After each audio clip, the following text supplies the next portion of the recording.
Okay, guys, so this is the review of the Fantastical Tarot. This deck is another one that's going on for sale. If you guys want to purchase this deck, I have it on my website in the clearance section. That is where I'm going to have my decks and things that I no longer want that is metaphysical. I'm going to sell them on my shop.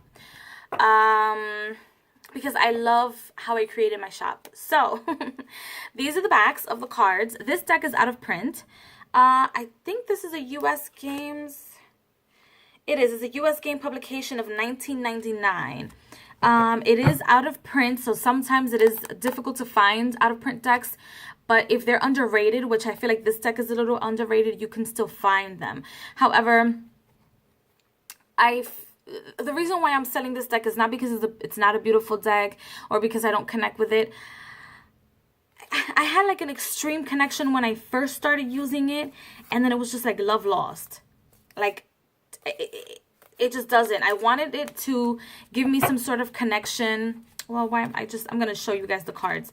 But I wanted the cards or this deck to give me some sort of connection or meditation to the vampire realm and connect with those type of spirits or those type of entities and explore that part of the spirit realm.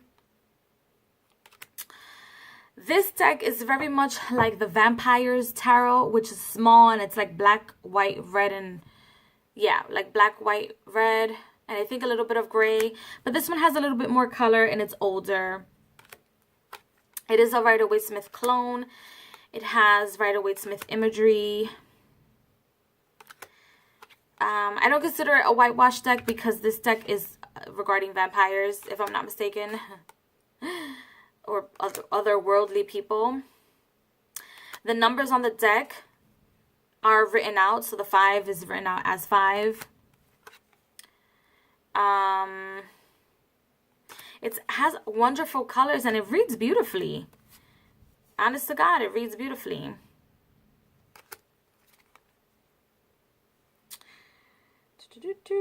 This is a beautiful lover's card. Some of the imagery is, like, for example, the lover's card. Some people might be a little bit afraid of the depiction of these entities, but it doesn't bother me. So if it bothers you, this might not be a deck for you. I love the depiction of the universe, of the worlds as the universe. Ah, beautiful. And I feel like this deck has a little bit of a Celtic feel to it. I don't know why, but it does to me. This Empress card is like an awkward Empress card because she doesn't seem pregnant and nothing seems to be producing in that card. It's like one of those decks that I had loved it, but then I had issues with certain cards.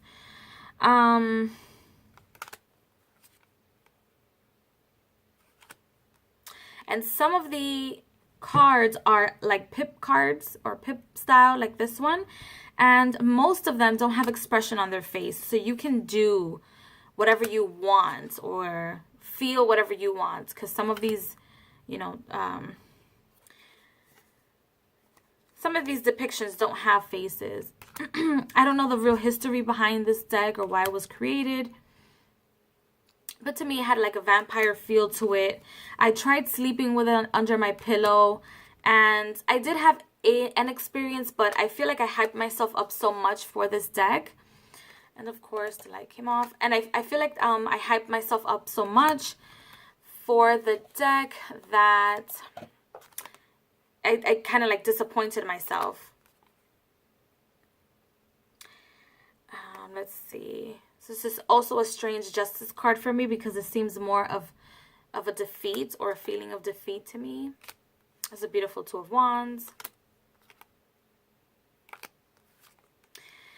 The Major Arcana has Roman numerals in it.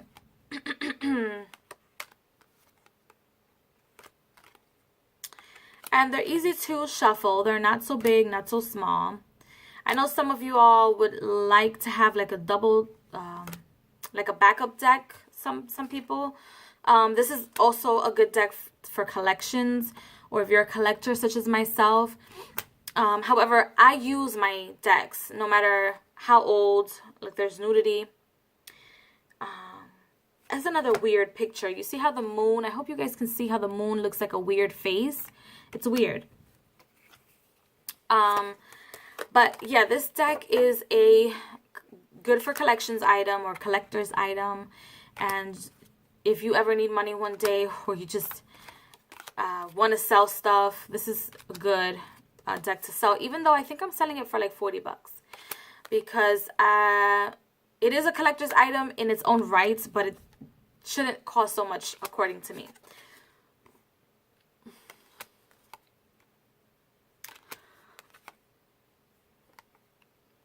Has unicorns in it. I honestly feel like decks that were created like in the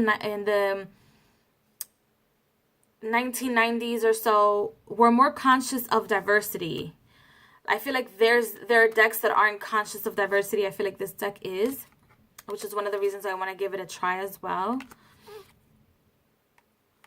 And different faces, even though they have like the same dull face, but you can still tell the difference. And that to me is very important. It's very important to me. And this is a strange sun. It's like an old lady. It's like the ancestors. This card screams ancestors to me.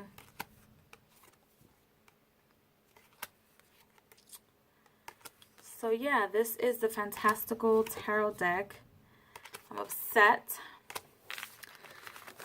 The cardstock is good, but it does peel. It wasn't gilded, but I do realize that it peels on the sides a lot. Like, even if you don't use it a lot. I don't think that I use this deck enough for it to be peeling like that. But I guess it's because it's a cardboard finish, or that's how it feels. And I rifle shuffle a lot. Perhaps it feels that way. But, yeah. Yeah, you can definitely shuffle it. So I hope you guys enjoyed this review. And the description, and I also include the sachet, you guys, in the description. I mean, the link to my shop is listed below if you guys are interested in this deck. It needs a home. Thank you so much for watching. Bye.